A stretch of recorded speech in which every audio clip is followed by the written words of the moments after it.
Good. Are we good here? Let's see. Yes, we are good. Are we good over here? Yes, we are good. Good morning. Good day to everybody who is checking in right now. Y'all see what the topic is.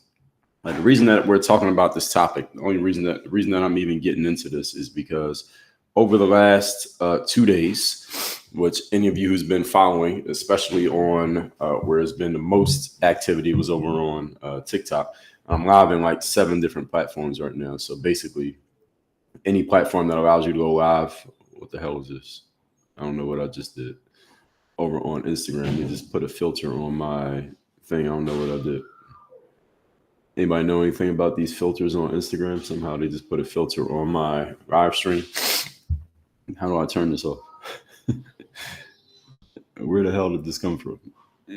Anybody who's over on IG who knows why I have a filter applied to my stream, I want to turn this filter off. I don't know how it came on there, and I don't know how to turn it off. But if somebody could tell me, then we'll get that figured out over on IG. Let me see if I can figure out how to get this off of here. What the hell is this? Oh, there it is. All right, there it is. So let's push this button, and where's the normal filter? What is this? I just want no filter. All right, so we're trying to turn the filter off on Instagram. For whatever reason, they just put a filter on my live. There we go. All right, so the last 2 days, folks, when I was talking about why I believe Kamala will win the election, I did an hour and a half explaining why Kamala will win, if she will win. Then yesterday, I did another 90 minutes explaining why Trump will win if he wins the election. So half of you were, or actually everybody, was either mad or happy based on what I did the last 2 days. And something that I mentioned I talked about it more in yesterday's stream. I was saying inflation. I was talking about inflation in the government, et cetera. And a couple times people chimed in with comments and they were saying, can you explain that again, why the middle class is disappearing? So today I'm going to explain to you why the middle class is disappearing and why there will be no middle class. So for those of you who are in the middle class, those of you who are maybe striving to join the middle class, or you think that being in the middle class means you have made it and you're good, I'm going to let you know why that is actually not the case. That's what I'm going to explain here today. I got actually 12 points I'm going to go through, and I plan on not being here for 90 minutes today as I have the other days. At the most, we probably go an hour. So I'm going to get through these points relatively quickly. So I need you to listen quickly so I don't have to talk too slowly. Everybody got that? Good. Now, for those of you who don't know me, my name is Dre Baldwin. Many know me as Dre all day. I'm a former 9-year pro athlete, author of 35 books, done 4 TEDx talks. I created this brand called Work on Your Game. Our job over here is to help you perform, do it consistently, and produce results. That's what we help people do. The foundation of what we do is based in mindset, the way that you think, because your thoughts lead to your actions, actions to your outcomes. Then we get people to the strategies, which is the game plan, then to the systems. How do we do it over and over again? That's the consistency part. And then the accountability, how you make sure everything's working the way that it's supposed to, both on the personal and the professional development side. In other words, we help you with stuff outside of work and stuff inside of work. Everybody got that? Good. Let's get into the points. We're talking here today about why the middle class is over. So any of you who's in the middle class, please listen closely so you understand this. I'm going to break this down in a very step-by-step logical way. You do not need to be an economist. You don't need to have a finance degree to understand this. I don't have a finance degree. I am not an economist. And that still does not mean that I can't explain this to you the same way that I'm not a meteorologist, but that doesn't mean I can't tell you that it's raining outside. You should probably carry an umbrella. And anyone who understands the subject, if they have good communication skills, should be able to break it down and explain it to anybody else, regardless of their background, resume, quote unquote credentials, etc. And that is my superpower, to take anything I understand, break it down, and make it simple enough for anybody to understand it, even someone as let's say new as a 5th grader. So I think all of you are older than a 5th grader. So that means all of you will be able to understand this, as long as you understand English. Number one, here's the first thing that you need to understand. First thing you got to understand is the United States government is broke. All right, those of you who don't know, all right, this is news to some of you. All right, welcome to the news. Good morning. The United States government is broke. What I mean, the United States government is broke. The United States government is $35 trillion in debt. So actually, they're not broke. They're in debt, which is worse. So you got having money, which is in the black. You got broke, which means zero. And you got in debt, which means you actually owe money. The United States government is $35 trillion in debt. I don't know what number comes after trillion, but whatever it comes after trillion, somebody should find out what that number is, because the United States government, $35 trillion in debt, and the debt continues to rise. It used to be back in the day. Those of y'all who are old enough, you may remember back in the days, like in the 90s, when politicians would debate each other, like the Democrats versus the Republican. They would argue about the deficit and balancing the budget and how much debt the government is in and getting control of spending. They used to argue about that stuff, but now notice they don't even argue about it anymore. Notice that Trump and Harris are not even talking about the debt or spending or the budget. Notice that neither one of them is even mentioning that.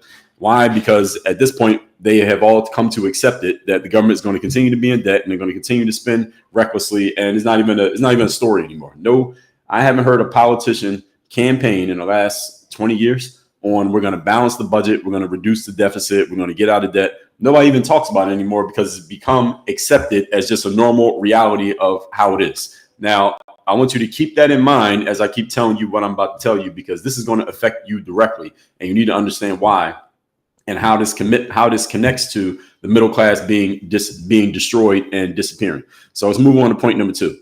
The biggest tax that all of us face, and what we're talking about here today, is why the middle class is disappearing. The biggest tax that every one of us pays is not the taxes that get taken out of any of you who works a job and you get a paycheck. If you look at your pay stub, you notice that they take taxes out, right? So like maybe 40% of your money is going straight to the government before you even get a chance to touch it, right? And those of you who are entrepreneurs or you make your money outside of employment, you have to pay your taxes. And when you do your taxes yourself or your accountant or whoever does your taxes, they tell you exactly here's how much you owe. So the biggest tax you pay is not that. So I remember when I was like 15, 16 years old, I started working when I was 15 years of age at like little part-time jobs. And I remember when I was maybe 16, I was working at this restaurant called Friendly's. And if you're from the northeast part of the country, you may remember Friendly's. There's still a few of them around, as a matter of fact, but relatively almost out of business now. I remember I would get my paycheck, and these checks are small. So this is a part-time job. So my check would be like for $130, something like that. But I would look at the deductions. And one time I did a calculation, like what is all this stuff that is going to? So it'd be like Social Security, federal taxes, healthcare, be all these things, these deductions, because it was on the pay stub. So this is back in the days when it wasn't a direct deposit, or I didn't have a bank account. So it wasn't a direct deposit for me.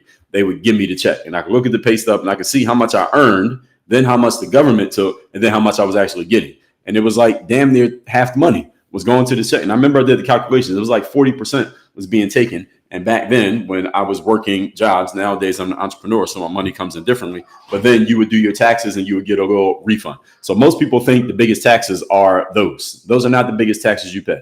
The biggest tax you pay is called inflation. And you can't avoid this one. So you could actually not pay taxes. I mean, the government's probably going to come catch you, but you can't avoid the tax of inflation. All of you have heard of the term inflation. Everybody here is familiar with the term. You've heard it before. You may not understand how it works or what it does. Good news is I'm going to break that down for you and help you understand it, because when you understand this, it's going to help you understand why I'm telling you what I'm telling you, that the middle class is going to disappear. All right. The government, ladies and gentlemen, the government does not have money. All right. Everybody got that part. The government's $35 trillion in debt. There's a website called usdebtclock.org. Can somebody put that URL in the comment section for those of you who don't know about it? Can somebody leave a comment and just put that link? It's called usdebt, clock.org. And what it is a running clock that tells you exactly how much money the United States is in debt, or how broke the United States is. It's literally telling you that. Okay. So being that the United States government is in debt, the question is, how is the government able to give people money?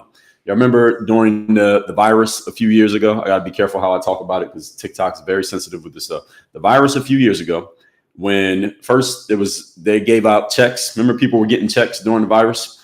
So it was, I think the first check was through Trump, and then the next check was through Biden. Right? They both gave out checks, right?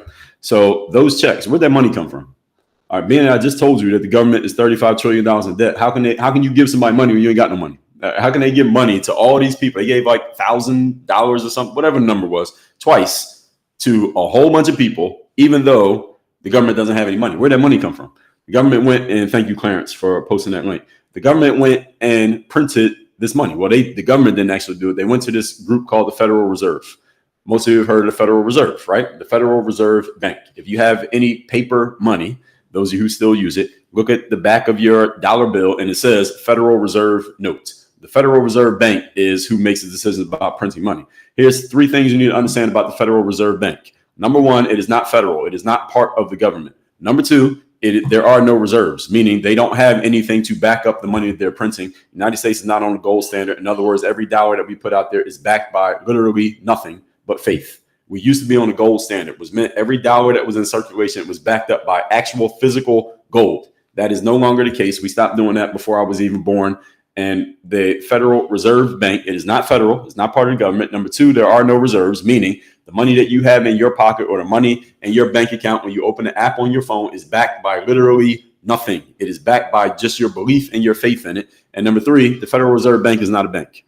So these are three things you need to understand. And again, when you understand these things, it'll help you understand more of what I'm saying here today. It's not federal. There are no reserves. It is not a bank. The Federal Reserve Bank, from the government says, hey, we need money because we're going to give everybody a check for $1,000. Federal Reserve Bank says, okay, we're going to give you the money. They just make money up. And literally, that's what they do. We're going to make money up and we're going to put that out into circulation. Now, here's the problem with that. It could be a good thing because the government might be giving you money. So let's say if Vice President Harris says that she's going to give people $25,000 for their first house, right? She keeps saying that, right? Or I'm going to give this money to entrepreneurs. I'm going to give you this. I'm going to give you that. She's giving all these things that she's allegedly going to give you. And some people believe it. Some people don't believe it. Either way, it doesn't matter because I'm going to tell you why, no matter what she does. Because if, let's say Vice President Harris wins, right? Let's say she wins, she becomes president.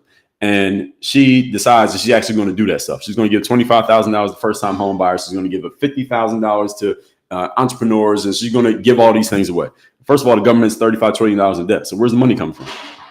She ain't got it. Where's the money come from? She's going to go to the Federal Reserve, and she's going to get them. Again, I'm very much simplifying this. She would have to go through Congress for any of this stuff to work. And if Congress says no, it's not happening. The president doesn't actually have the power to do most of the stuff that either candidate is claiming they're going to do. They don't actually have the power to do it. They have to go through Congress. And if Congress says no, it doesn't happen. But anyway, let's assume that she could just do that, right? The Federal Reserve is going to print that money and put it out into circulation. Here's how it works, folks. And this is simple human nature. When more money gets put into circulation, businesses, people who run businesses, increase their prices. Why is this? They increase their prices because there is more money out there. And when more of anything is available, the value of it goes down. When there is less of something available, the value of it goes up. This is called scarcity, the scarcity thing. So when there's less of something available, it's scarce. That's scarcity. And the value of it goes up because there's so little to be gotten. But when it's always available and so many people have access to it, then the value of it goes down. So every time the United States government goes to the Federal Reserve Bank, which is none of those three things, and it prints money and puts more money into circulation, all that means is the value of your money has now decreased because there's more of it available. That's how it works. And why does this matter? This matters because your dollar buys less today than it bought last week. That's literally happening right now. You ask your grandma, if your grandmother's still alive, or your grandfather, ask them how much it cost to go to the movies when they were 15, 16 years old. They'll tell you it was like 25 cents or $1 or something like that, depending on how old your grandparents are. How much does it cost to go to the movies today? $25. What's the difference? Are the movies just how much? I don't even know what the calculation on it. Are the movies like 100 times better now than they were back in the day? No. What's happened is the value of your dollar is lower. That's why the cost of things are higher. All right, and this is the part you got to understand in your mind, that your dollar is worth less now than it was 50 years ago. Therefore, you have to give more of those dollars to get the same thing today that you would have got 50 years ago. And 50 years from now, you're going to have to give more dollars to get stuff than you had to give in 2024 when I'm recording this. Why? Because the value of the dollar keeps going down. Unless there's a couple of things that could possibly happen that could stop that from occurring. But as a general rule, this is how it's going to work. Someone said, yes, we know how inflation works, the basic stuff. Most people don't understand that. So Alex, who got that comment, most people don't understand this. Most people understand the word inflation, but they don't know how it works. Every time the government prints money, or through the Federal Reserve, they print money, the inflation increases, and inflation keeps increasing over and over and over and over again. So you hear people talking about, well, inflation is down, inflation is up. Inflation is always happening. So maybe inflation is happening at this percentage now, and then they say inflation is down because it just went to this percentage, but it's always inflating. All right, unless inflation is zero, then there's no inflation. But as long as there's a positive number to inflation, that means the value of your money is always decreasing. So this is how people lie with statistics. So lying with statistics is like, if inflation is 10%, that means the value of your dollar keeps going down by 10%. And then they say, well, inflation is down under our economy. So now the inflation is only 5% instead of 10%. That means the value of your dollar is still going down. It's just going down more slowly, but it's still going down. So they're still kind of lying to you by just using tricky language. So anyway, let's move on to point number 3. We're talking here today about why the middle class is disappearing. Number 3, as inflation increases, now we got to consider something. Your money that you make, typically people who are working, you have employment and you're getting wages through your paycheck, versus the cost of living life. The reason that most of us go to work every day is why? So we can take care of our bills and hopefully put some aside so we can take care of our kids, go on vacation, have a nice dinner out every once in a while, et cetera, et cetera. But here's the problem. The cost of living life keeps going up and is going up faster than the value, or is going up faster than how much money you're making from your job. And this is the problem. This is called squeeze. The squeeze is when the cost of living your life is increasing faster than the amount of money that you're making, which means the amount of money that you were making last year was enough for you to cover all your expenses and put some to the side. But now this year, the money you're making still covers your expenses, but now you could put a little bit less to the side. And then soon you won't be able to put anything to the side. And soon you won't be able to pay all your bills. That's what happens as the cost of living keeps going up. The issue is the cost of living is going up faster than people's incomes are going up. This is the squeeze. And if you can get out of that, then you're putting yourself in a much better position, which I'm going to get to later. If your income is going up faster than the cost of living is going up, then you're in a good position. But if it's not, then you're in a precarious position. And this is what's happening with a lot of people. This is why you hear people talking about the minimum wage, or people saying, I expect a living wage. I know this phrase, a living wage. There's no such thing as a living wage. There is no such thing as a living wage. What I mean by that is that no one owes you a certain amount of money just because that's how much your life costs. That's not a thing. So if your life costs $3,000 a month, it is not your job's responsibility to pay you $3,000 a month because that's how much your life costs. So if I'm an employer and you work for me, the wages that I pay to you are not based on how much your life costs. The wages I pay to you are based on how much value you bring to my business. So if you're not bringing $3,000 worth of value, I'm not giving you $3,000. That makes no sense. And if the government comes to me and says, well, Dre, as a business owner, now the minimum wage is $3,000. So you have to pay all your employees $3,000. You know what I'm going to do? I'm going to fire anyone who's not worth $3,000. I'm going to hire people who are worth $3,000, which means the person who is now making $2,000 and now the law says I got to give them $3,000. I'm not going to give them $3,000 because they're not worth $3,000. They're only worth $2,000. I'm going to fire them and I'm going to hire someone who's better than them who is worth $3,000, because why would I give $3,000 to a $2,000 person? That's bad business. I'm going to go out of business if I'm paying $3,000 to $2,000 people.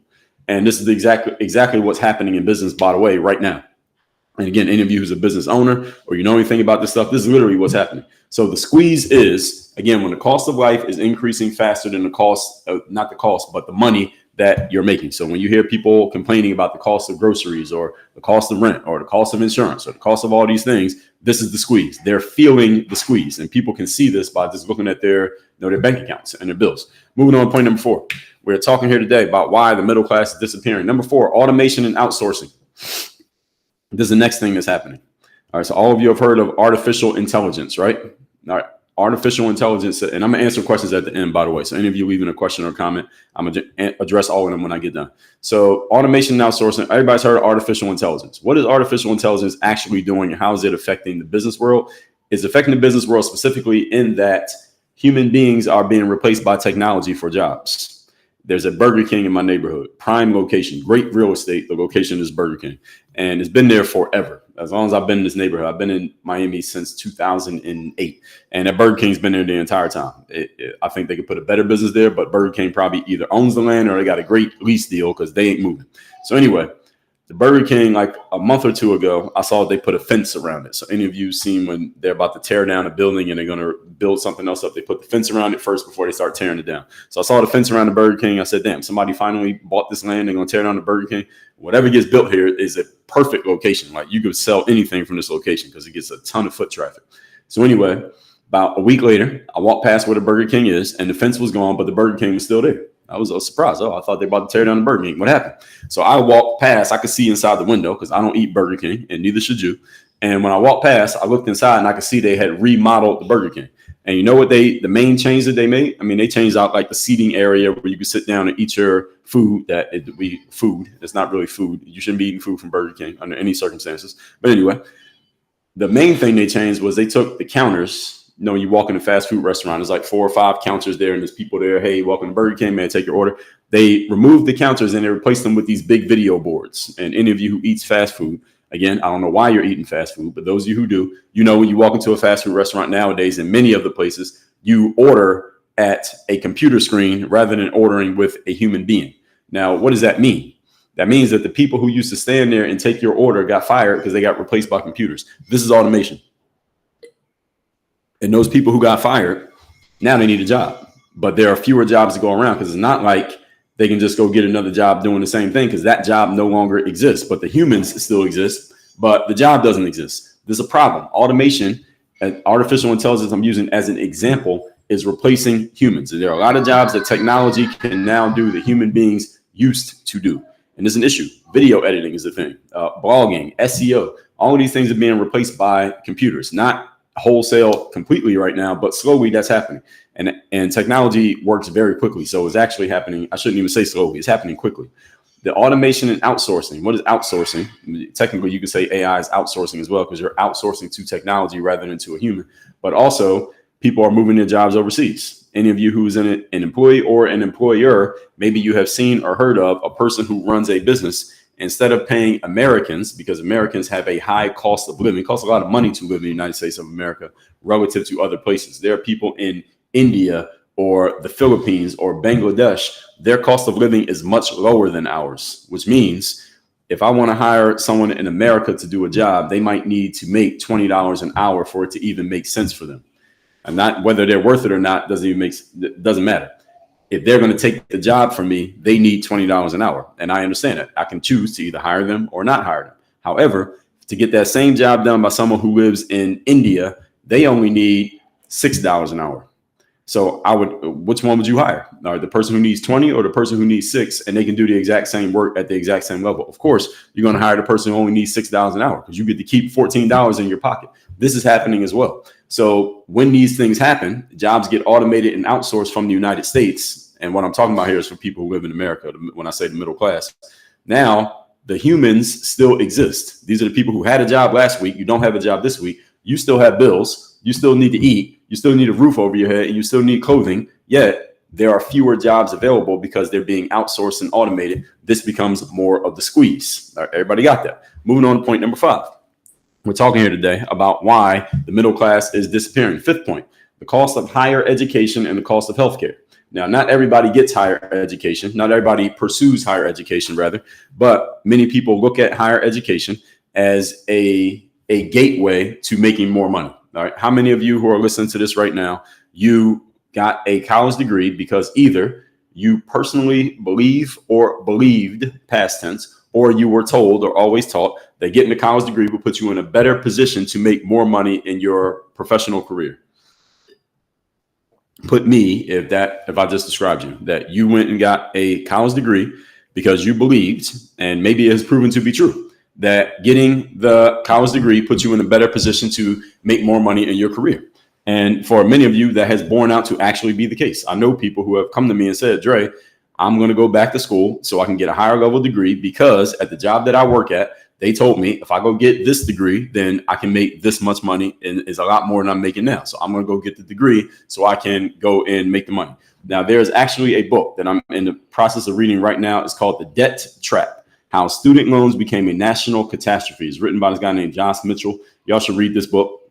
All of you should read it, whether you're in college or not, or whether you went to college or not. And again, it's all about how student loans has become basically a hustle, is a big business. For those of you who don't know about it, the whole point of me bringing it up is that the higher cost of education is leading to what? All of you know, if you pay attention to the news. What did the Biden administration say? They're going to forgive student loans, right? You heard about it. We're going to forgive student loans. Now, why were they forgiving student loans? And I'm going to talk about that a little bit more in a second, because that's actually impossible. But what they did was they noticed that a whole lot of people were complaining about having to keep paying those loans. I spent so much money on paying off these loans, and I can't pay my bills. I can't put money aside. I can't elevate my lifestyle because I'm paying these student loans. And how did people's student loans get so big? So let me say this in a very, I'm going to, again, high level, really explain this to you. The government came up with, this is around the 1960s, they came up with this plan that we need to create loans so that people can get higher education, because we believe people getting a college degree is the gateway to being successful in life. This was sold to citizens. So any of you who thinks this is just complete logical, rational fact, no, it is not. It is an idea that was sold to you the same way that the idea was sold to you that buying a house is the American dream. That's a marketing scheme. I'm not saying that you buying a house is a bad idea. What I'm saying is the concept that achieving the American dream means owning a house was a marketing scheme designed by people who sell houses. Again, go look it up, verify it for yourself. If I'm wrong, you can come back and let me know that I'm wrong. That's how they got people to believe I got to buy a house because this is what successful people do. This is what adults do. This is what it means to have made it in America, is I got to buy a house. Again, I'm not saying you're wrong for having bought a house. So those of you who bought a house, go look it up and again, tell me if I'm wrong. So anyway, they did the same thing when it came to college. That if you want to get on and be more successful professionally, you should go to college. And again, I went to college. I have a college degree. And many of the people I know have college degrees. I'm not saying it's a bad idea. It depends on your situation. The issue is, here's what happened, that they decided, well, first of all, they already understood. It was already a situation that higher education costs money, right? You have to pay to go to college. College is not free, quote unquote free, like going to middle school, high school, elementary. It's generally quote unquote free. It's paid for by your tax dollars, but you're not paying money out of your pocket. College always costs money. The issue is, people couldn't afford to go to college. People did not have the money to go to college. So, and this all started around with Lyndon Baines Johnson. He did a whole lot of things that flipped things around in the 1960s. So Lyndon Baines Johnson, he was the president after JFK got assassinated. There's a whole process that this went through, but again, I'm making it very simplified here. He found a way, and this took a whole lot of maneuvering. He found a way to get the banks through other organizations like Sallie Mae, which is a made-up organization, to give loans to citizens specifically for college. We will give you a whole bunch of money just to pay for your college. You can't use this loan for anything else. You only use it to pay for college. Can y'all imagine? Like, people go to college. How much? Somebody tell me how much it costs to go to college right now. Any of you who's recently in college, or you calculated how much you actually spent, whether by loan or out of your pocket, how much it actually costs to go to college, like actual cost dollars. Let's say for a 4-year education, and different schools cost different amounts, but okay, so McNeely T said $50K a year. Let's go with that. $50,000 a year. Say you're going to a really good school. You go to, I don't know, Stanford or NYU, $50,000 a year. That's $200,000. The U.S. government will gladly give you a loan for $200,000 right now. Almost all of you, if you got accepted into one of these colleges, the U.S. government would gladly give you a loan right now for $200,000. Now, let me ask you a question. Why would they give you a loan for $200,000 to start a business? Almost no questions asked. They'll give you $200K to go to college, but they won't give you $200K for anything else. All right, give me $200K. Well, they'll give you $200K maybe for a house, but you still got to go through like paperwork, and you got to have good credit and all this stuff. For college, to go to college, they understand that most kids, when they're applying for colleges and they apply for loans, they don't have any credit history. You don't have any collateral. You don't own anything, but they'll just give you the loan for nothing. You ain't got nothing. You have no credit history. You have no good credit score. You might not even have a credit score. You have no collateral to put up just in case you default on the loan, but they will gladly give you the money, no questions asked. You can't do that for a car. You can't do it for a house. You can't do it for a business. You can't do it for a credit. You can't do it for anything else, but they will gladly give you the money for college. Why is this? Well, again, you should read this book that I'm in the process of reading. I'm only on what chapter? I'm only on the second chapter. Again, it's called The Debt Trap: How Student Loans Became a National Catastrophe. They did this because they believed, Lyndon Baines Johnson, I believe he truly believed this, that getting people into college would give them a better chance of achieving the American dream, because you can make more money if you go to college than what you would make if you don't go to college. And again, any of you who has a college degree, I think you heard that and you have seen it to be true. You went to college and you make more money now with your degree than you would have made if you didn't have a degree. Now, again, I'm not saying that's a bad idea, but this is all part of the package. Now, here's the issue. Here's what I got to understand. And again, this is human nature. This is how business works. When the United States government started giving loans to everyone to go to college, you know what the colleges did? Anybody know what the colleges did when they realized this was happening? And I'll give you a hint. It's the same thing that real estate people are going to do when they see, let's say if Vice President Harris wins and does what she claims she's going to do, was give everybody $25,000 for their first house, the same thing they're going to do is the same thing colleges did. So anybody know the answer? Yeah, somebody just said it. Deanna said they raised the prices. The reason why college costs so much these days is because the colleges realized, wait a minute, if the government is going to give everybody free money to come to our school, well, let's just charge as much as we possibly can. All right, why don't we get some of that money? If they're giving it to you for free, we're going to charge as much as we possibly can. The reason a college costs $50,000 a year is not because they need $50,000. It's because they know that you're getting it for free, so they might as well charge you anything. It's like I have a coaching and consulting business. If I know the government is going to give you free money to sign up for Work on Your Game University, I'm raising the price by 10x. I'm charging you $1 million a year. All right, $1 million. You're getting it for free from the government. Why do you care? All right, I'm just going to raise my prices because I know that you're getting the money for free from the government. There's the same thing that's going to happen if Vice President Harris wins and if she actually gives $25,000 for houses. All that's going to do is raise the prices of housing. All people are going to do is raise the prices, just get that free money. And this is what happened with colleges. Now, what do colleges do with all that money? Here's what colleges do with all that money. They build these beautiful campuses. Any of you been to a college campus? They are really nice places. I went to Penn State University, a very nice beautiful campus. It's a beautiful place to hang around college campuses. I've been to a whole bunch of college campuses, but especially ones that are like the ones in the city I find the ones that are outside of big cities tend to be nicer than the ones inside, with some exceptions, like University of Miami, where I live here, beautiful campus. Florida Atlantic in Boca Raton, beautiful campus. Stanford University, beautiful campus. Any college campus, any of you been to a college campus, they're beautiful places. Now, why are these college campuses so beautiful? Because they got so much money. They can landscape, they can build nice buildings, they can do all this stuff. And people who work there, they can make a lot of money. So any of you who does have a college degree, go get the highest degree you can get, go work at a college. All right, it's a money machine. They can pay you forever. So any of you who's already in that lane, go work at a university. They can pay you forever. They got plenty of money. It's a beautiful place to work. And everybody there is paying a whole bunch of money. All right, it's a beautiful little system to be in. It's a beautiful bubble to be in. And when I say bubble, I don't mean it in a negative way. It's just what it is. I know people who work at colleges and universities. It's a beautiful job to have. It's a sweet position. You know how colleges have tenure? You know, people can get tenure. Tenure means you basically are guaranteed a job for life. How can someone guarantee you a job for life? Because they know the money's coming in forever. That's why they can guarantee you a job, because the money ain't never stopping. All right. And this is all part of the increased cost of education. And I went on a tangent explaining that, but let me get back to what I'm trying to get to here, because we're talking about the middle class. Now, these students, so let's say you go to school, right? Your school costs $50,000 a year. The government gives you free money to go to college. So you just took out a loan for $200,000. All right, you finished college now. Now you go get a job and you are making, let's say your first job out of college is what? What's the first job out of college average salary somebody makes? Let's say they got a really good degree from a good school. Let's say you're making 80 grand a year. All right, let's just say 80 grand a year. Now, of course, you got to live. You got to pay food, clothing, shelter, and whatever else you're responsible for. And now you got to start paying these student loans. Now, these student loans have started to acquire interest. So you borrow $200,000, but you're actually going to end up paying more than $200,000. And it depends on how long it takes you to pay it off, right? And you can't pay the whole thing. The loan is $200,000. You're only making 80 grand a year. So even if you paid every dollar you got, you can't pay them back. And that's not including your 80 grand is still getting taxed by the government. So you don't actually have $80,000. So this is why people say stuff like, I was hearing, and when I was reading this book, this woman has said something like she took out a loan for, I don't remember how much it was. Maybe it was $150,000, but she ended up paying, after paying all the interest and everything, when she finally paid it all, loan was 150. She ended up paying like 800,000, right? That's what happens. Any of you who's paid off a student loan, you get the gist of what I'm saying here. Now, this is part of the cost that people had to pay. And this is also part of the inflation.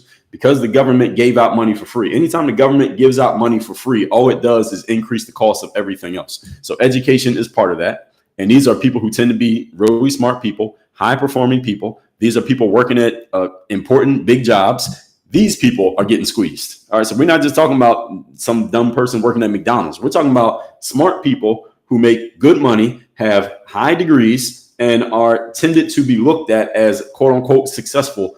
Y'all are getting squeezed as well, because you got to pay back those student loans. And the value of your dollar is getting less and less every single day, even though the government gave you all that free money to get to your position of success. So they're squeezing you even when it feels like they're giving you something. They're giving you something with their right hand while they're stabbing you in the back with the left hand. Everybody get what I'm saying here? And healthcare, same thing. Healthcare costs are going up. Why? Because the government is giving out money. And when the government gives out money, people just increase the cost of things. And the people who work in healthcare, guess what? Guess where they went before they got their job in healthcare? College. And guess what they got? Student loans. And if you know anyone who works in the medical industry, nurses, doctors, surgeons, anesthesiologists, I know people from this space. Do you know how much money they got to take out in loans to go to medical school? All right, forget about a 4-year degree. All right, you talk about someone who has a law degree, a master's, a PhD, a doctorate, a medical degree. Do you know how much more money they got to take out in loans to go to those schools? And have you ever been to a medical school, college campus? So you got the college itself, but then you got the medical school, which is like a separate department. Most beautiful campuses I've ever seen in my life. How are they able to design such beautiful college campuses? Because they have millions of dollars to make it look as beautiful as possible. All right, that's why. All right, because they got all this money. So these costs keep going up. And again, these costs are people who are high successful people, whatever y'all costs, most people consider to be successful. College degree, really good job. You have stable employment, stable income. These are the people who are getting squeezed because you got to pay back that money they gave you.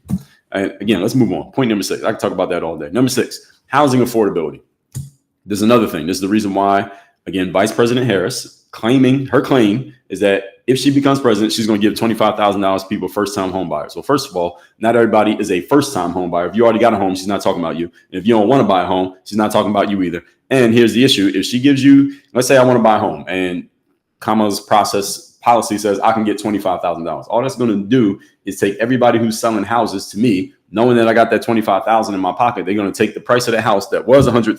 Now they're going to raise it to $125,000 because they know that I got $25,000 of free money in my back pocket. This is what happens, folks.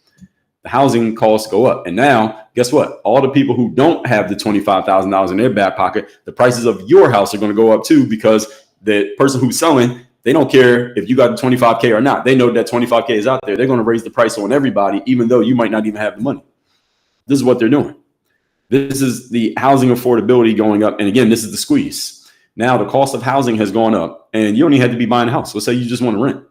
The rent costs are going up. Everything is going up cost wise. Why? Because I already told you the government keeps printing money because they don't have any to give you. So they go print money. And the more they print money, the less that money is worth. And therefore the cost of everything increases over and over and over and over again. So the more the government's in debt, the more they print money, the worse this gets. So the squeeze is on. So you're probably wondering, is there a solution to this? There is. I'll get to that in a second. All right, moving on. All right, let's talk about another issue here, income inequality. All right, y'all hear people talk about this all the time. 15 years ago, you may have remembered, maybe less than that, the Occupy Wall Street. You remember Occupy Wall Street? When a bunch of people who were supposed to be at work, instead of going to work, they went and sat in the park in New York and they protested. All right, and who were they protesting? They were protesting people who were at work making money. And they were talking about the 99% versus the 1%. Well, I want y'all to understand something. Occupy Wall Street did not work because the gap between the 1% and the 99%, whatever it was back then, when I say that was 2000, what year was that? Anybody remember? Maybe 2010, 11, whatever that was. The gap was like this back then. Right now, the gap is like this. You can't even see my hands because it got wider. So Occupy Wall Street was a failing strategy. Occupy Wall Street was a failing strategy. Someone on YouTube said, "Yeah, you won't vote Trump." Are you talking to me? I did 2 live streams, Alexander. One of them I said why Kamala's going to win. The other one I said why Trump is going to win. So I have not declared a side, just to clarify for you. So anyway, and those are on back-to-back days. And if you're on YouTube, you can see those streams right there on YouTube.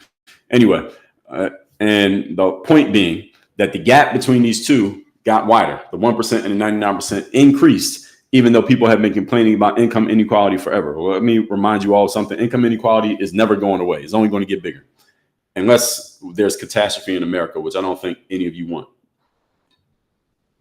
So income inequality is going to keep rising because of this inflation thing. And again, when I tell you the solution to this, then you'll understand maybe what you can do about it. Actually, the inequality is not going to go away, but you just need to get yourself on the right side of inequality. That's the general point when it comes to all inequities happening in life. This is my strong suggestion to you, is that you don't try to end the inequality. What you do is get on the right side of the inequality so that it's working for you rather than against you. All right, there is no utopian solution to where everybody will be equal. All right, that's not a thing. All right, so anybody telling you about that in the DEI, they talk about the equity. There's no such thing. That will never happen. Anyway, moving on to point number 8. And I got 12 points here. I told you I was going to move pretty quickly. Number 8, the gig economy. How many of you, any gig workers listen to this? Any gig workers listen to me right now? Gig workers are like DoorDash, Uber Eats, that kind of stuff. The stuff where you kind of just work when you feel like it. You turn on the app, all right, I'm going to do some Uber rides. I'm going to do some DoorDash deliveries, but you're technically not an employee. You're basically a contractor, and you can work when you feel like it, not work when you don't feel like it. Here's the issue with the gig economy. Well, the good thing about it is companies that hire these gig workers, first of all, they don't have to do things like pay health care and stuff like that. They don't have the same responsibilities as someone who is a full-time employee, like health care, overtime, those stuff like that, a lunch break, those kind of things. But also the issue with the gig economy is that it's less stable of a job than having a full-time employment situation. When you work as a full-time employee, let's say I was, what's a company that delivers? Pizza Hut. So let's say I'm working at Pizza Hut and I'm the delivery guy. I worked at Pizza Hut actually when I was a teenager, but I wasn't a delivery guy. I was just working at the counter, but I was an employee. So there are certain things that employers are responsible for legally when they have employees working for them. But there are a bunch of those things are no longer responsibilities when you are just a gig worker or a freelancer that I'm not responsible for anymore. And the issue with that is your employment, if you're a gig worker, is much less stable than if you actually had a full-time job or even a part-time job. Gig workers don't have stable employment. I mean, that's literally what gig work is. It's unstable employment. The issue with unstable employment, ladies and gentlemen, is that if you don't know where your next paycheck is coming from and you don't know how much it's going to be, how can you plan for the future? How can you take care of your debts? How can you pay off those student loans? How can you put money aside for a house? How can you send your kids to school? How can you go on? How can you plan for a vacation? You can't do anything because you don't even know when your money's coming in or how much it's going to be because you don't have stable employment. So there's another piece of why the middle class is disappearing, because we have more gig workers now than we've ever had before. And many of you, maybe some of you are in the gig economy because the job is just not being offered. So a company like Pizza Hut, they don't have nearly as many employees as they used to because now they've replaced employees with gig workers. This is what's happening. So I believe it was over in, I think it was the state of California. Actually, I know that in the state of California, they put in some minimum wage laws. And what happened is they say, I've heard some reports that said there are more people employed now after the minimum wage laws than there were before. But that doesn't seem to make any sense to me. It doesn't seem to make logical sense to me. I think they're lying with facts. That's what we call lying with facts, where you can tell people a fact, but you're actually leaving out some other facts that would basically refute the point you're trying to make or the position you're trying to take. What happened is these companies, instead of having, let's say, delivery people who work for them, that's how it used to be back in the day. 20 years ago, a company like Papa John's will have a delivery driver who literally was an employee. Now, instead of having that person, now they just connect with DoorDash and Grubhub, and they do all the delivery for you.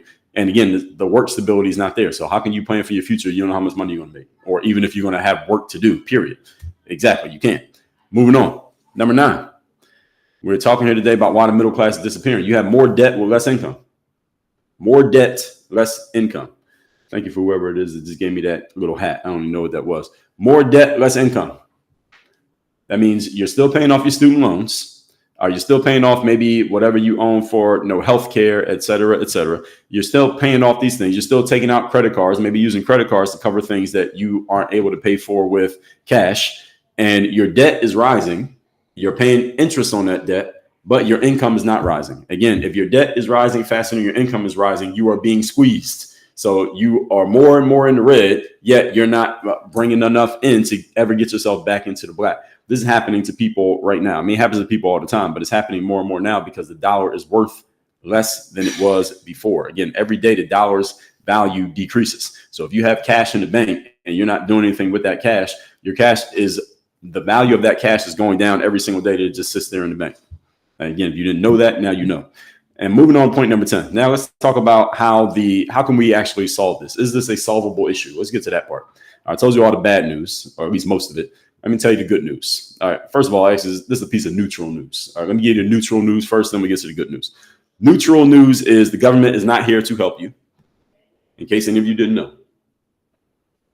The government is not here to help you. I don't care if it's run by Democrats. I don't care if it's run by Republicans. I don't care if Trump wins. I don't care if Harris wins. The government is not here to help you for one simple reason. The government does not have the resources to help you. The government is incapable of helping you. at least when it comes to finances. Government is incapable of helping you. Why? Because they don't have any money. Can't give what you don't have. Government is $35 trillion in debt, not in surplus, in debt, meaning they can't give you money. So any money you get from the government, quote unquote, get from the government, all that money is worth less and less every single day. And you're going to pay that back in taxes, not in taxes like the bill you pay on April 15th every year. I mean, taxes in the inflation, meaning the cost of your groceries, cost of your gas, the cost of your car, the cost of your clothes, the cost of your kid going to daycare. All of that stuff is slowly rising. That's the tax. Okay. That's the tax you're paying. All right. So don't think that your taxes are just what they take out of your paycheck, or again, every April when you sit with your accountant and they tell you what check you got to write to the government. That's not the tax you should be worried about. The tax you should be worried about is the cost of everything that you pay for every single day, always going up. And that dollar that you have in your pocket is worth less today than it was at this time yesterday. That's the tax. There's a guy named Milton Friedman.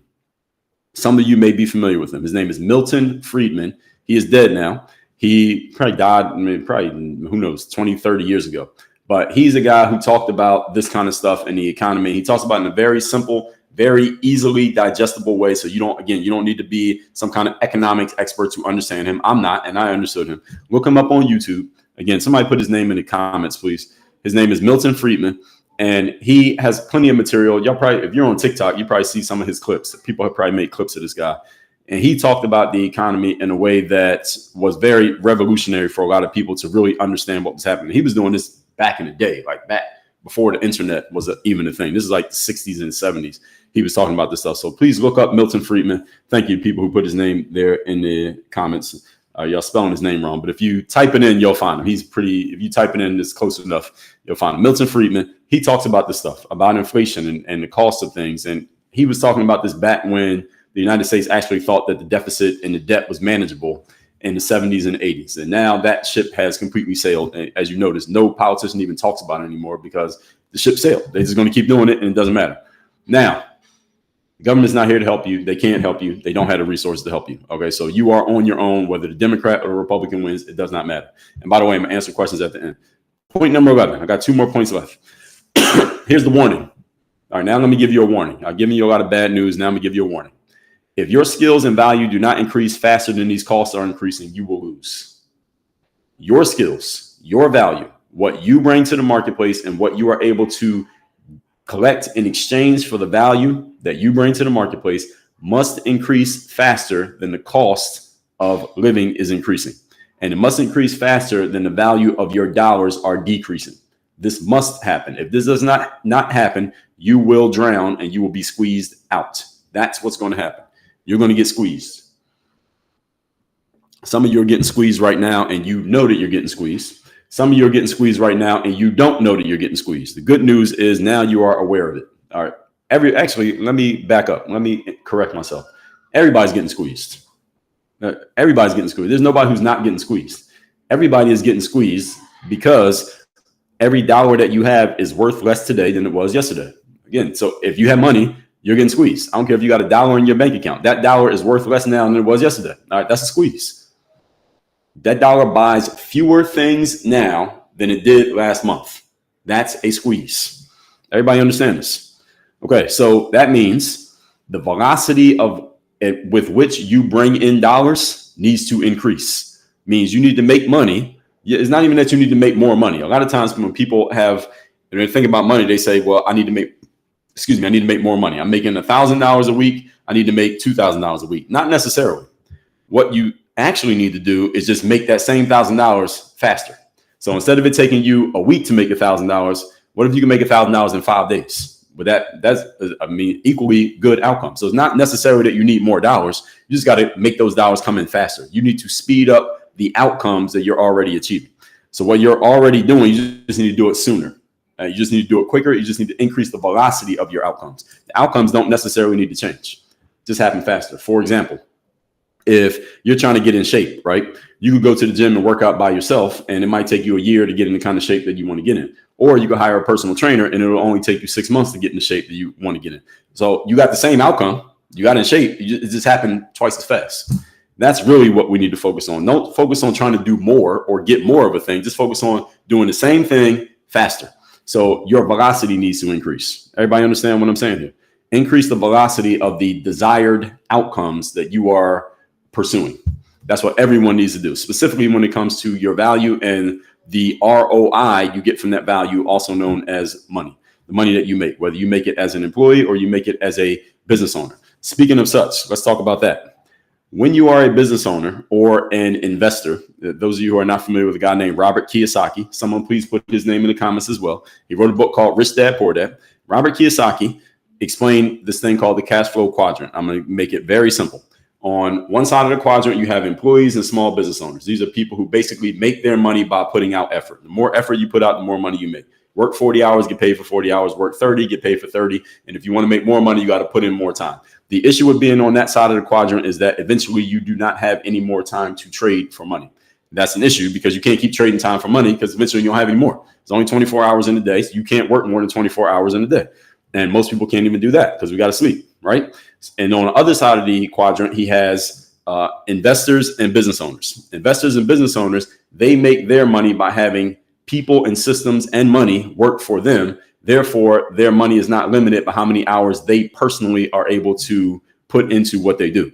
In other words, just to make this really, really simple for everybody, if you would like to bring in more money, do not resolve to work harder or to necessarily work faster or even necessarily to get better or smarter. See, this is one of the traps of people going to college and saying, well, I'm gonna go get a higher level degree so I can make more money. I would say there's a more efficient way to do it. I'm not saying you're wrong for doing it. I'm saying there's a more efficient way to do it. The more efficient way to do it is instead of making yourself the product, i.e., let me go to college and get a higher degree so that I'm worth more. Instead, how about you figure out how to get a system or a process or some people or some money to work for you? Therefore, you could be the same person, yet you can still make more money.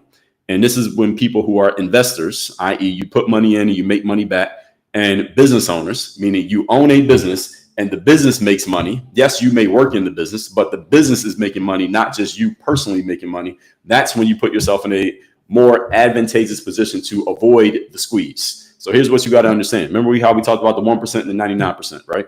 Now it's like the 0.1% and income inequality. All of you have heard these sayings before, right? People in that 1%, none of them are there because they work harder than you at their jobs. I want to let that point sink in. So those of you who hear about the 1% and the 99%, I don't know what side you think you're on. So if you're thinking the 99%, I'm talking to you. The people in the 1%, the people who have a million times more money than you, whatever it is, they are not in the 1% because they work harder than you. They are not smarter than you. They don't necessarily wake up earlier than you or go to bed later than you. They don't have a higher level degree than you. What else? What's the other things? They're not just better at their job than you. None of those are the reason why they're in the 1%. They're in the 1% because they're playing a different game than you. They are playing the investor and ownership game while you are playing the employee game. That's the difference. The employee game means, let me explain what the employee game means. It doesn't mean you should quit your job. The employee game means your money is based on how much effort you can put out and how much time you can trade for $1. The issue with that is there is a limit to how hard you can work, and there's a limit to how much time you can give. You can't do these on an infinite level. You can invest and own things on an infinite level. You cannot effort and time your way to infinity. It's impossible. Let's say you just decided, I'm gonna just work as much as I possibly can. Okay, well, after 24 hours, you can't work anymore. There is a limit. There's a roof on how hard you can work. There's a ceiling on that. There's a ceiling on how much time you can give. There's a ceiling on how hard you can go. You can't give more than 100% effort. Right? It's impossible. Okay. And you can't work more than 24 hours in a day. Also impossible. But you can invest as much as you want. And you can own as many things as you want. There's no limit on how much you can own. There's no limit on how much you can invest. Why? Because when you own things and you invest in things, they work for you rather than you working for you. This is the side of the game you need to get on. Now, what does that mean if you have a job right now? I am not telling you to quit your job. What I'm telling you is you need to figure out a way that you can also own things and be an investor while keeping your job. That's what you need to look for. This is the reason why people can nowadays make it very easy. You can buy stocks, you can own stocks and bonds, and you don't need a lot of money. You don't need to be accredited, meaning you don't have to make a certain amount of money a year. You don't need any paperwork. You don't need any kind of background. You can go on apps these days and you can use $5 and start buying stock. You could buy $5 of Apple stock right now in the next 2 minutes. Any of you can do this. And I'm not saying that's going to make you rich tomorrow. What I'm saying is the mindset is where it starts. It starts with the mentality. Then it goes into the strategic pieces of how you actually make this work. But it starts with the mentality of understanding this. You got to have the understanding so that you can move yourself in the right direction. This is the reason why people join network marketing and multi-level marketing companies while keeping their jobs, because even if it doesn't work, at least you're giving yourself the option of possibly owning an asset that puts money in your pocket. So I mentioned Robert Kiyosaki a minute ago. What Robert Kiyosaki explained in his book, and he was the first person I heard explain it to me, was that you want to own assets and you can't be your only asset. When it comes to how you make money, you can't be the only asset. The problem is if anything happens to that asset, you're in trouble. You're toast. If you get sick, you can't make money. If you get injured, you can't make money. If you get fired from the job you have, you can't make money. But if you own assets, an asset is simply anything that puts money in your pocket. Okay, that's an asset. Anything that puts money in your pocket is an asset. Okay, so if you own a stock and the stock pays dividends, that ownership of the stock is an asset. Even if the dividend is $1 every 3 months, it's an asset because it puts money in your pocket. Anything that takes money out of your pocket is a liability, meaning it's costing you money just to have it. If you own a car, that's a liability. Most cars are liabilities. There are some that become worth more money because they're antiques, but most cars, I'm looking out the window right now, I see cars going by. Almost all of these cars are liabilities. Why? Because they cost you more money than they're making you. If it's making you money, it's an asset. If it's costing you money, it's a liability. So you are an asset because you are able to make yourself money. The issue is there's a limit to how much that asset can produce. When you own a business, based on how you set up your business, now you have an asset. When you own stocks and bonds, those are assets. There are other things you can invest in that become assets. Your job is to build up assets that are outside of your personal effort, even outside of your personal intelligence and outside of your time, so that you can have money coming in, even if you are not actually doing anything. So I saw someone leave a comment, said money in your sleep. That's an example. Yes. Making money that is not dependent on you actually giving time and effort. That's what it means. So you could be awake and make money, but you want to have assets that produce for you. If you have a sales funnel, for example, you got a web page that has something online for sale, and you are sending people to that web page and they buy stuff from you. You don't have to talk to them. You don't have to meet with them. You don't have to shake their hand, but they can go give you money and get the product. That is an asset. That website is an asset as long as it's actually making you money. If it's making you more money than it's costing you, that makes it an asset. And again, this is about the mindset, folks. I'm not telling you this is going to make you rich tomorrow, next year, or ever. But it's the mindset that you need to have first, because if you don't have the mindset, then you will never take the actions. Everybody understand what I'm saying? So you just got to put yourself in a position to where you are not the only asset. And even if you're great at what you do, think about a professional athlete, right? Basketball player in the NBA. He's making $30 million a year. Most people look at that and say, wow, this guy's making all this money. He has generational wealth. You hear people throwing this phrase around. That's not true. It's not generational wealth. I don't care how much money you make. If you have employment, I don't care how much money you're getting paid. That is not generational wealth. Generational means money keeps coming in even after the person who started it is no longer doing it. NBA player stops playing in the NBA. How much money do they make? Zero. Now, they are well paid. I think anyone can agree $20 million a year is a lot of money. That's not generational, because your son is not going to make that $20 million. It's what you do with the $20 million that determines whether it's generational or not. Just the fact that you got it is not generational. I don't care how much money it is. Again, an NBA player has a contract for $300 million for 6 years. Is that generational wealth? No, it is not. Why? Because there's no guarantee that 300 million is going to be there when the next generation and the generation after that and the generation after that. How many of you heard of professional athletes going broke after they finish playing their sport?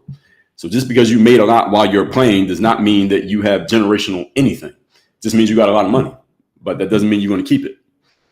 So what I'm trying to help you all understand, that if you're an employee and you make good money, whatever you consider to be good money, the fact that you're employed means that as soon as you stop working, you're not making any more money, right?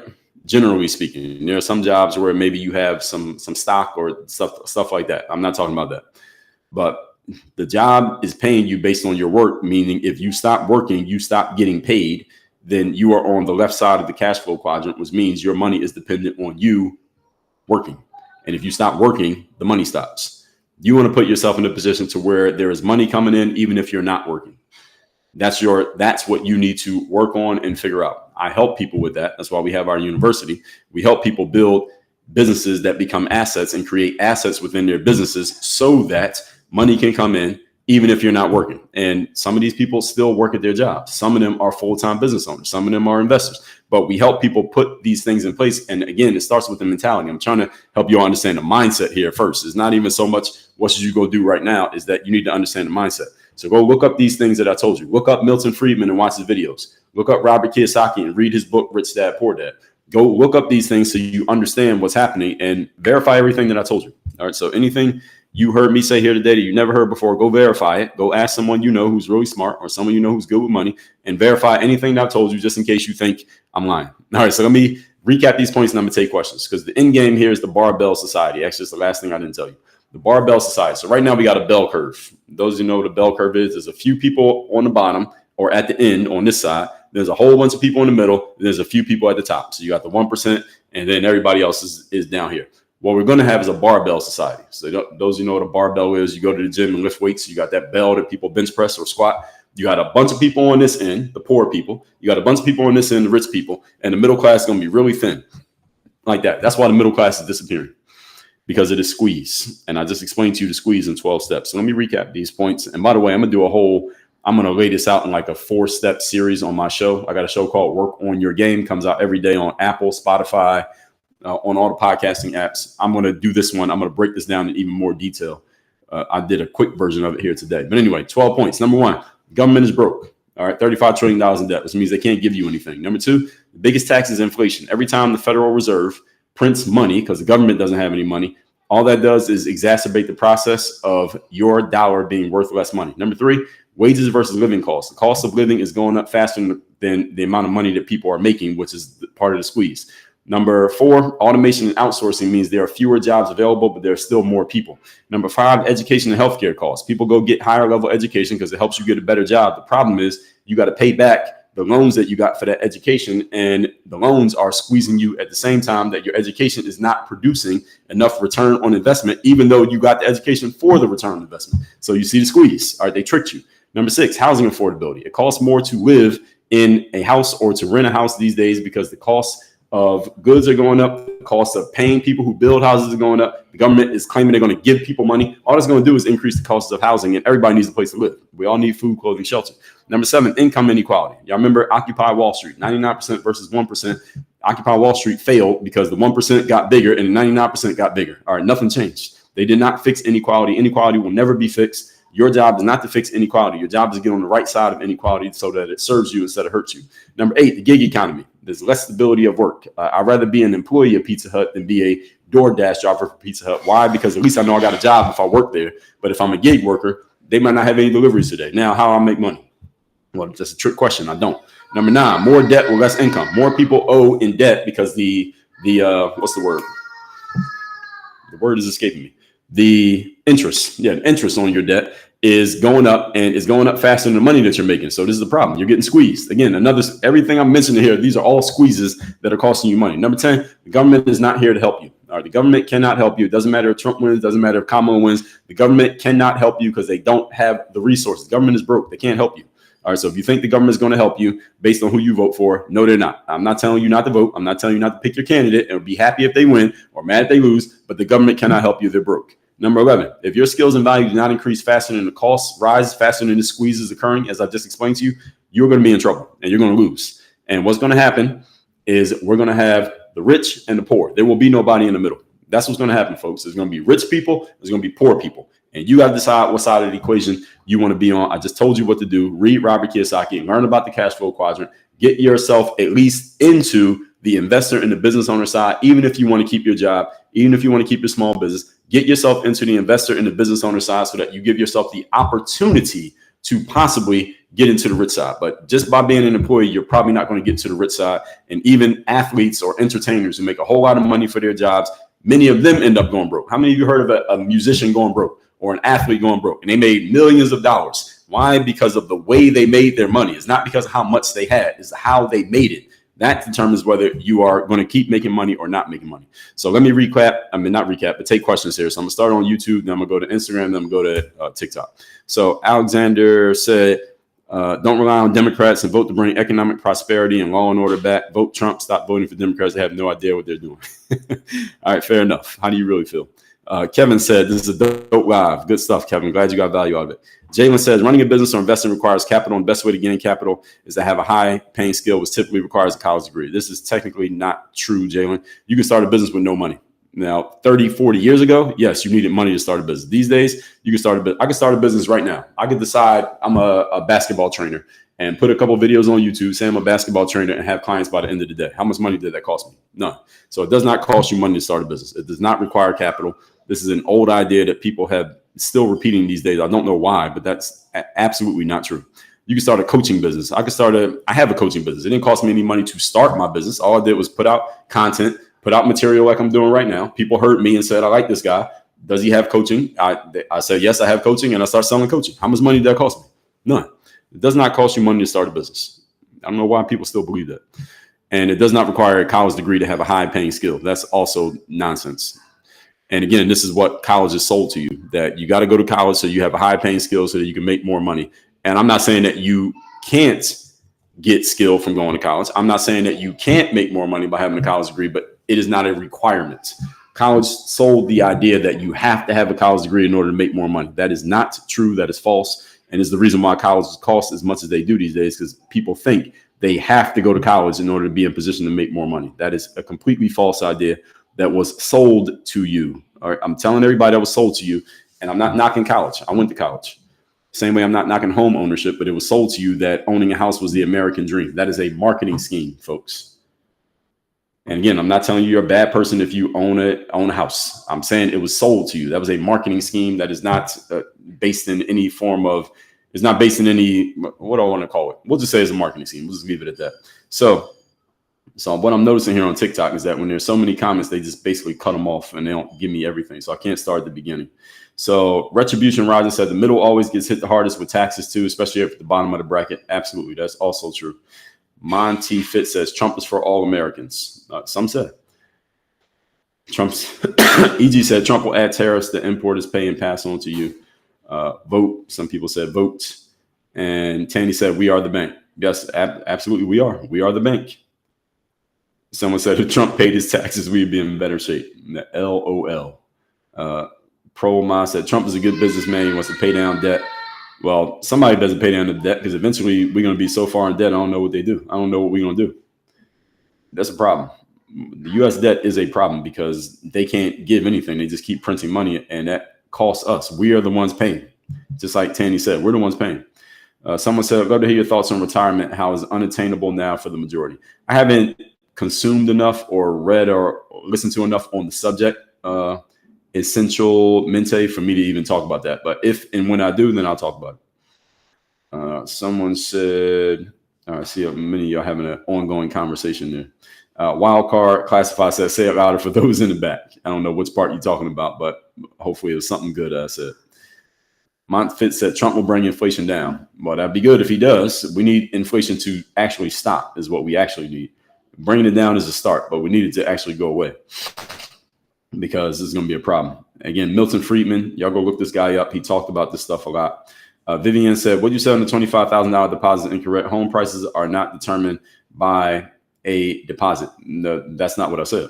What I said is that if people who sell houses, if I sell houses, for example, let's say I got 30 houses I want to sell and nobody's bought them yet. And I know that Kamala is going to give everybody who's buying houses a $25,000 check from the government, that all I'm going to do is raise the prices of my houses because I know you got that. I know part of that money is what you got for free. That's human nature. That's not about the deposit or how home prices are determined. Home prices are determined by whoever's selling it. Prices are determined by the salesperson. The government can't tell people how much to sell their houses for. So if I know you got free money, I'm going to raise the price. Same way that colleges know that you get free money in loans. That's why they raise the price. That's why college costs so much, not because they need the money, but because they know you're getting it for free from the government. So they just keep raising the price. That's the way the economy works. Human beings respond to incentives. Someone said, Carl said Milton Friedman was a genius. Yes, he was. And you actually spelled his name right. So Friedman, Friedman. Angel said, if Harris stopped watching greens in the bathtub, we'd be a healthier country. LOL. All right. Tasha said, companies are not just charging less prices, even if Trump wins. That is correct. Prices will always go up no matter who wins. Let's see. Trey said, I haven't seen you in year. This crazy member watching your basketball videos back in the day. Yes, sir. Well, this is what we're doing now. So shout out to people who watch those basketball videos back in the day. Dan said, or your stock. Yes. Also, the cost of the value of your stock can go down as well. So the stock market is not a guarantee. Good thing that you pointed that out. I should make sure I say that. Just because you own stock does not mean you're going to make money. You might lose.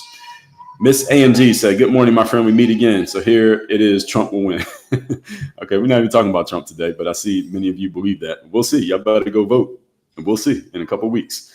Retribution said, the government keeps helping every other country but its own people. What other country does this? No other country does this. So, yeah, you're right about that. Kristen Brooke, what's going on? Good morning. Someone said, yeah, because of Trump and low wages. I wouldn't blame it on any politician.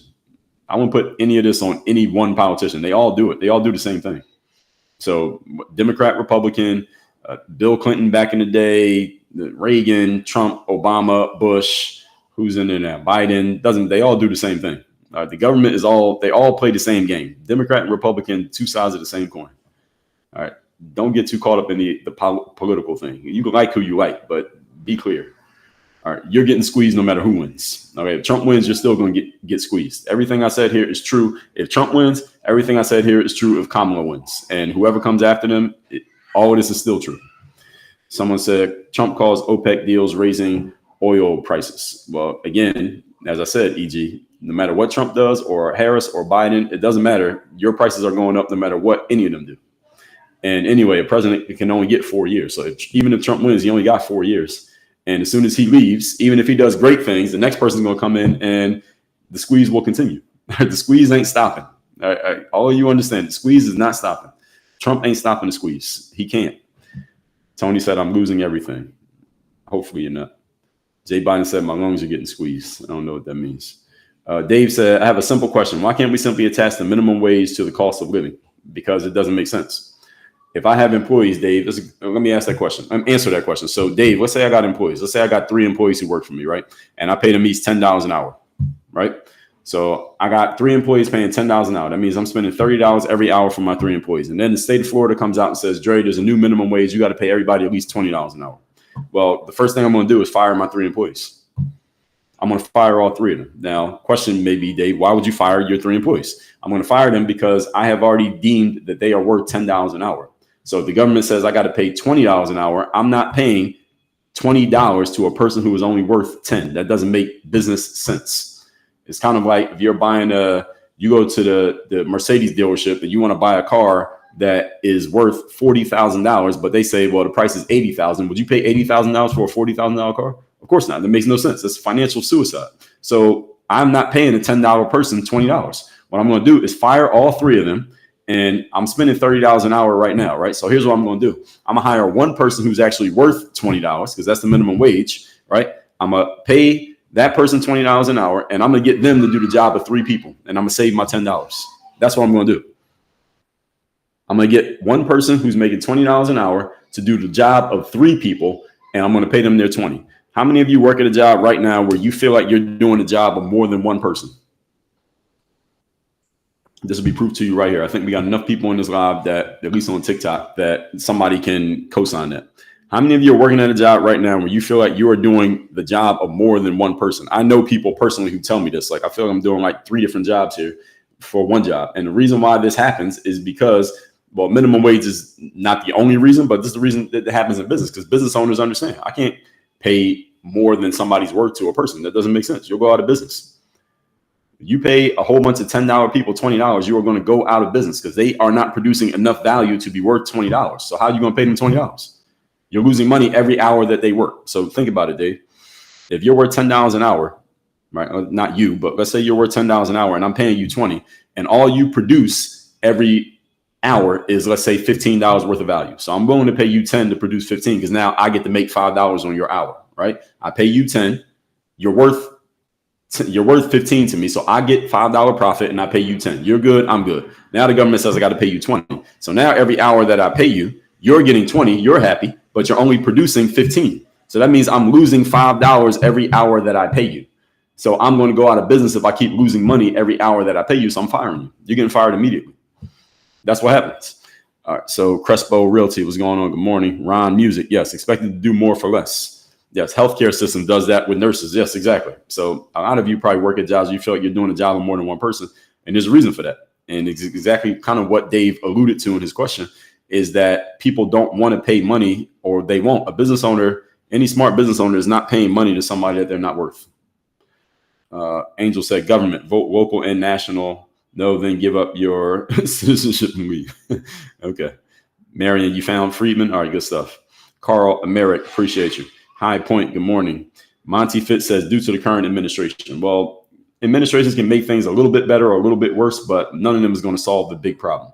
The bigger issue for all of you is that it is not the administration, because remember, presidents only get 4 years. And even if they win twice, they only get 8 years. They can't solve this. This is a decades in the making issue, folks. This is not something that will be solved by any one administration, regardless of who you like.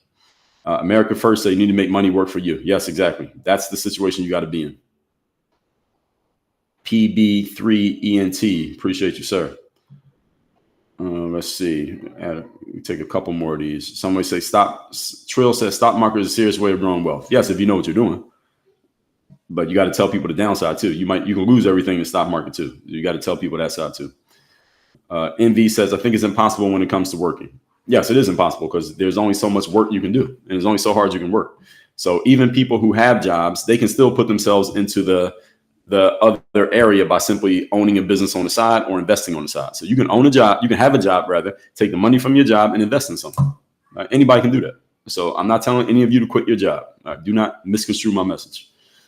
You quit your job if you want to, but not because I told you to. Jake Gordon said the art of lying, telling people what they want to hear. Yeah, well, that's part of it.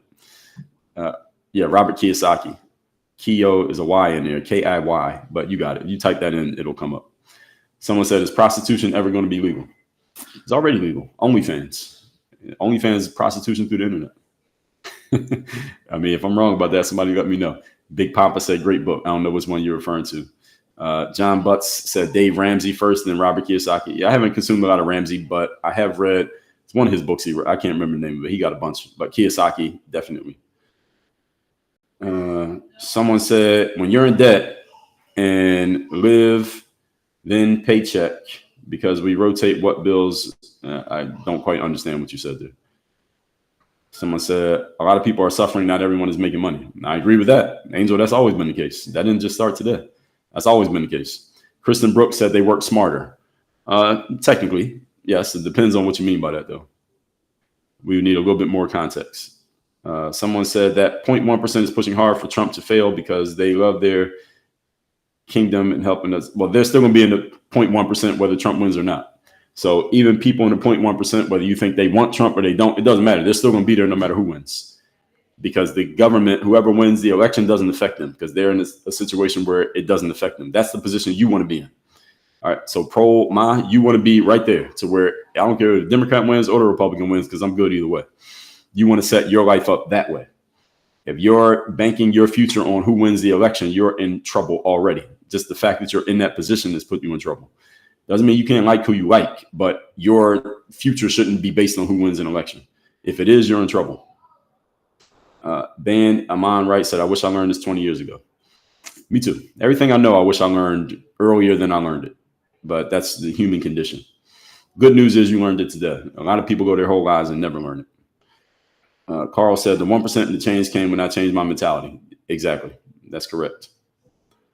Angel said that money is not recycling. No. Top 5 finance books.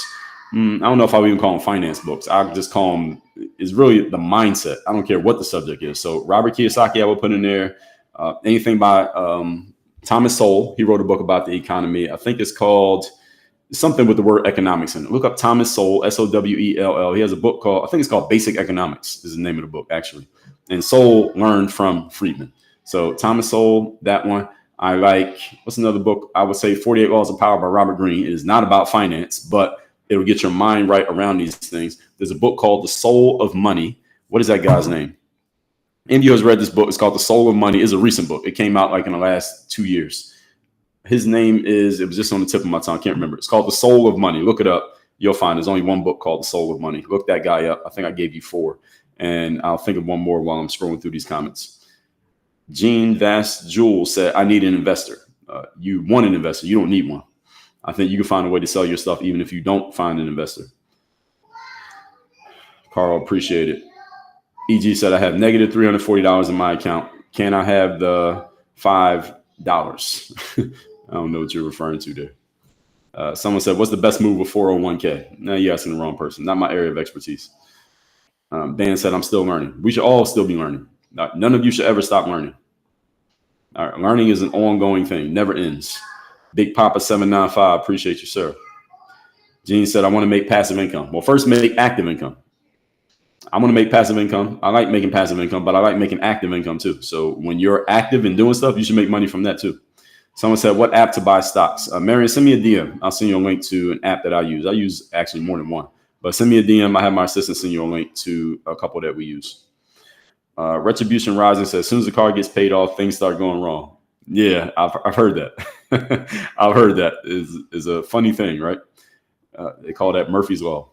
What are some good stocks to invest? Now that one I can't answer because it changes. All right, a good stock today might be a bad stock tomorrow. So that's you have to talk to someone who studies that stuff for a living, like they do that stuff all day, every day. I'm not that person. So you're due for self versus our jobs is paying us adequate wages. Well, it's both, EG. That's a false binary. You can do for self and you have a job. You can have a job and take that and do for self at the same time. Why you got to pick one? It's not one or the other. It's both. Monique said, I had to say, I love hearing young men actually trying to drop some knowledge on our people. I do my part, Monique. I'm doing the best that I can. And I only talk to people who want to hear it. You can't teach people something that they don't want to hear, or even share things that people don't want to hear. Monique said, definitely making your parents proud. I hope so. I don't think they're on TikTok, but I hope so. EG said, I have negative $340 in my account. How can I do this? How can you do what? Go sell something, EG. Go do something that puts money in your pocket. Use your time to make money and then use your money to make money. That's how it starts. So any of you who has no money or you're in debt like the United States government, EG, you're only $340 in debt. Imagine being 35 trillion in debt. All right, it could be worse. So use your time and your effort to make money. All right, that's employment. Like, use your time to make money. Even in business, I'm a business owner. I still use my time to make money. I got a couple of coaching calls here today. And those coaching calls, I had to give my time and I'm getting paid for the time. So just because you own a business doesn't mean you're not doing anything. You still give time for money. So you give your time to make money, take that money and figure out how to put some of that money, at least some of it, to work so that the money is working for you instead of you working for the money. Simple as that. So EG, negative $340 is a small problem. Go do some work that somebody will pay you for, and now you're down $240. Then you get another $100. Now you're down $140. Get another $100. Now you're up $60. All right, your problem is solved. All right, Jeans, that says how you about how you invest when you got that money coming in. That's correct. A Big Papa says 67% of athletes retire broke. That percentage could be right. I mean, many of them become. I know many years after. I mean, my background's in sports, so many years after, many athletes are. They might not be when they first retire because they still getting the paycheck. Let's see. So I have my money, wages increase. How do I do this with no money? And wages aren't increasing. Well, stop increasing your debts. That's one thing you can do. Stop the bleeding. All right, Jeans, Vast, Jules, good stuff. Go to workonyourgameuniversity.com. I don't think I even mentioned that. Any of you want to work with me directly, I do this for a living. What I'm talking about here today, not do live streams. What I mean is I coach people on these things that I'm talking about and show you how to do it personally in your life and in your business. Go to workonyourgameuniversity.com. That link is the link in my bio. So if you're watching on TikTok, I got some people watching me on YouTube. Shout out to YouTube, Instagram, LinkedIn, Facebook, and TikTok. We got the most people on TikTok. So if you're on TikTok, it's just a link in my bio. Just click that link, workonyourgameuniversity.com. And everybody else. That link is somewhere in my profile. Or get you a job that offers tuition reimbursement. Yeah, now I don't know too much about tuition reimbursement, but that means, I don't know exactly what that means. I can't speak on that, but I get what you mean. I've heard of it. That's the most I can say. Someone said, do you have live PR, Arch? Others record it somewhere so people can listen to them at will. Yes. And Work on Your Game University. So that same link that I just said, Arch, Work on Your Game University. So I do these lives 5 days a week. If you like these, I don't always talk about this subject. It's different subjects every day. but we always keep the recordings and we put them in the back end of our university. That's where all of my focus is. My business is called Work on Your Game Incorporated, and where we do all our stuff is called Work on Your Game University. Okay, so yes, the answer to your question. Someone says, so-called middle class makes more than $1 million. You will tax heavier if you make more than 70,000. Yes, but inflation is the tax you should really be worried about. Someone said, all right, I answered that question. All right, I got to get through a few of these more. What are your books about? Most of my books are about personal and professional development. I think all of my books fall under that category. Every book that I write is personal, professional development. So it could be a business thing, career thing, mindset thing. Most of my books fit that description. I got a couple books that are more topic specific, like this blue book right here called the Overseas Basketball Blueprint. That's about how to actually play basketball overseas, which is what my background is. But the rest of my books are personal, professional development stuff. Someone said, who's better for the country, Trump or Harris? Whichever one you want. I say you are the most important person for the future of the country. Let's see. The Soul of Money by Lynn Twist and Teresa Barker. Maybe there is a book called that, but PB3 ENT, I'm thinking of a different book. Is a different person. Let me find that book. The Soul of Money, and maybe I got the name wrong, but I'm pretty sure I got the name right. The Soul of Money. Yeah, there is a book called The Soul of Money by Lynn Twist. I actually have it in my Audible library, but I'm talking about a different book. Maybe I got the name wrong. I might got the name wrong. So the Lynn Twist book you got right, P Twist. Not P Twist, B3 ENT, but there's another one. No, Psychology of Money. That's the book. The Psychology of Money, and the guy's name is Morgan Housel. The Psychology of Money, Morgan Housel. That's the book that I meant to say. But The Soul of Money is good too. I got that one too. I got so many books in my Audible library, I forget that I got them. So The Psychology of Money, Morgan Housel, and also Think and Grow Rich by Napoleon Hill. So the person who was asking me about 5 books on finance, that's the other one. It's called Think and Grow Rich by Napoleon Hill. Many of you hopefully have heard of that. And then you got The Psychology of Money, Morgan Housel. That book is relatively new. That one came out like last year. Am I on YouTube? Yes. I'm on every social media platform. So you just look my name up. My name is Dre, D-R-E. Last name is Baldwin. I'm live on YouTube right now. So Tommy Lynn Leonard, I'm live on YouTube. YouTube's over here. LinkedIn's over here. Facebook's over here. Rumble and X are over here. Instagram is right here and TikTok is right here. So I got 3 different devices all live streaming right now. So I'm live in 7 different places right now. So anybody who's watching me on one app, I'm on all the other ones too. So whichever one you like, just subscribe to me, follow me, and they'll be on it. So yes, I have a YouTube channel. Chucker said, my mid-60s watching America go on hold for 30 years old, collapse in 10 more years. That might happen. I can't even laugh at that. That might happen, Chucker. So I can't even laugh at you. You might be telling the truth. Kiki said, glad I came across your page. Me too. Anthony, appreciate you. Glad you are here. EG said, I have a full-time job. Good. That means they're paying you, right? So at least you got money coming in. Having a job is an asset within itself. Oh, yeah. Here's another one. There's a book called, what is it called? See, I'll be forgetting the names of these. I read so many books, I forget the names of them. So the book is called, man, I know the word wealth is in it, but let me pull it up for y'all. So I'm going to give y'all this. So anytime somebody want to ask me about books, I can talk about books all day because I read a lot of books. And this book is called, I can't even find it now. His name is Robert G. Allen, is the author, and his book is called Creating Wealth. Is that what it's called? I'm looking in my library trying to find the book. Yes, Creating Wealth by Robert G. Allen. That's another book on finance. So I can give you 20 books on finance if I was to look through my whole library, but I've read so many books that I often cannot remember them all off the top of my head. Creating Wealth by Robert G. Allen. All of you should read that book. Okay, Creating Wealth, Robert G. Allen. So I just wanted to show you the cover, but it went away.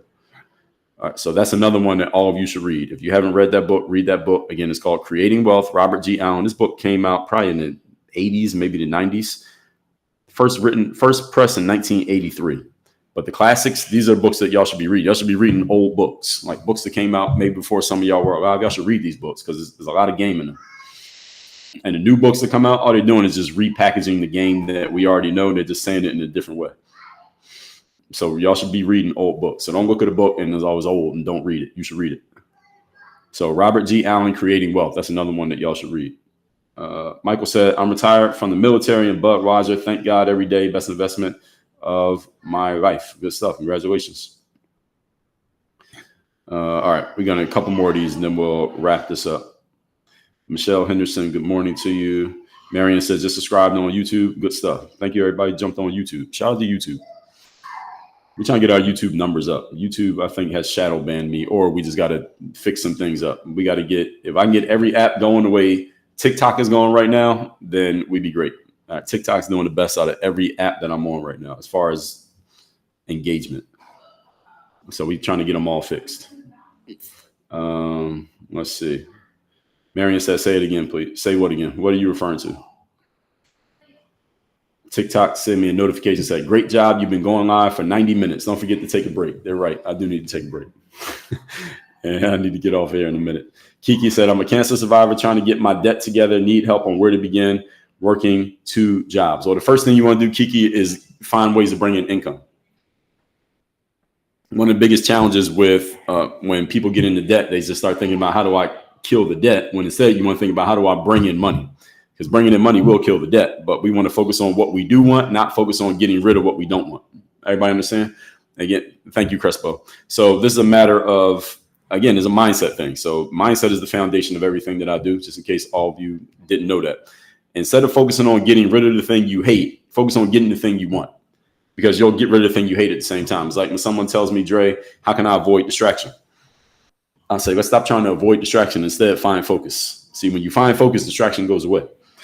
So it's just flipping the situation around and asking yourself a better question, because getting rid of debt is like getting rid of a negative thing. Right? That only puts you at neutral. Instead, let's focus on getting more of a positive thing.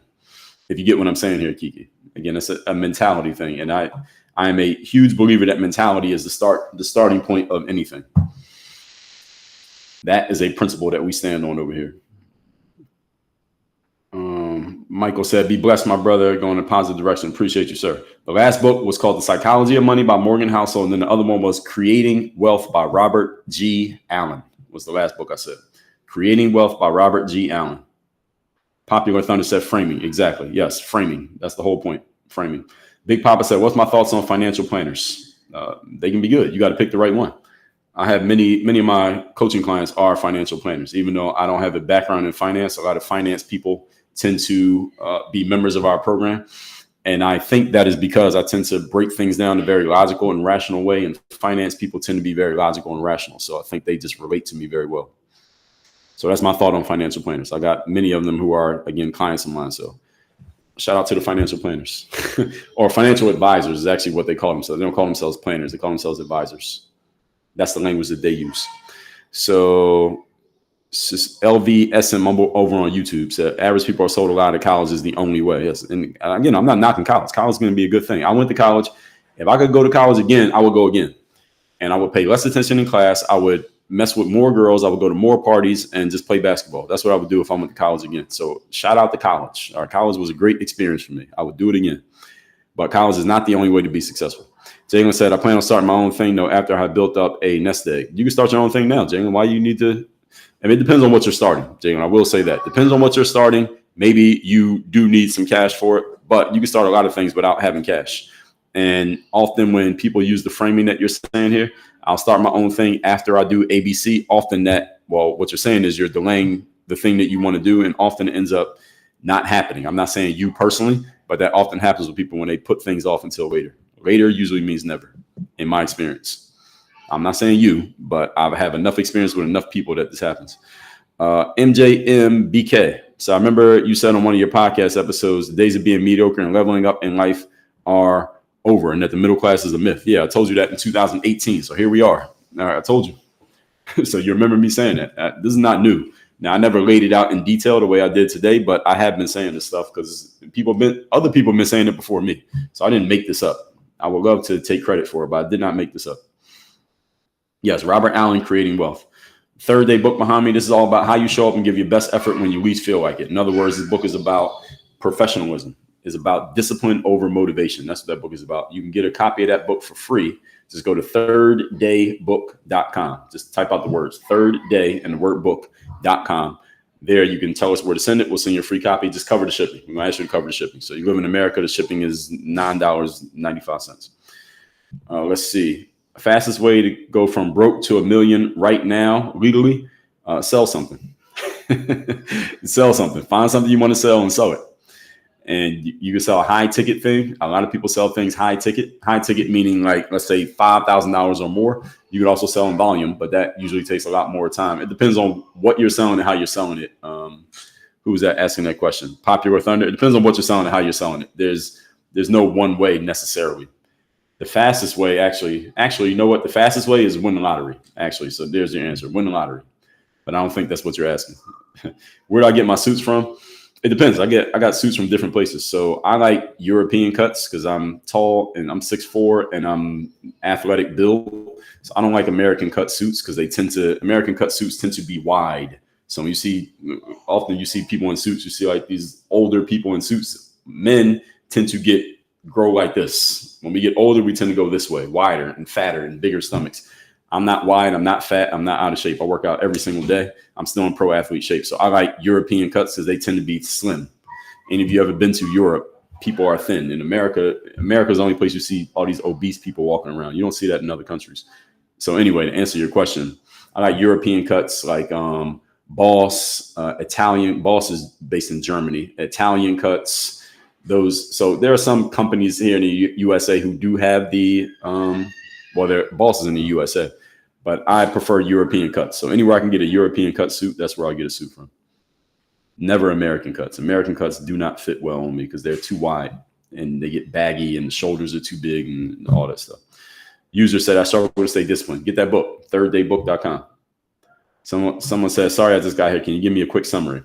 The summary is the middle class is going away. But you can watch the replay, JW Maya. You can also watch it on YouTube where you can speed it up if you want to. Key to college, picking the right career to go into. Nursing has been very rewarding. Yes, college can be useful if you pick it for the right reason. Someone said, why no one ever talks about the lower class? That's a good question. I don't know. I'm not talking about it either. So, all right, everybody, we got to go. I told you I wasn't going to go too long today, and I damn near did it anyway.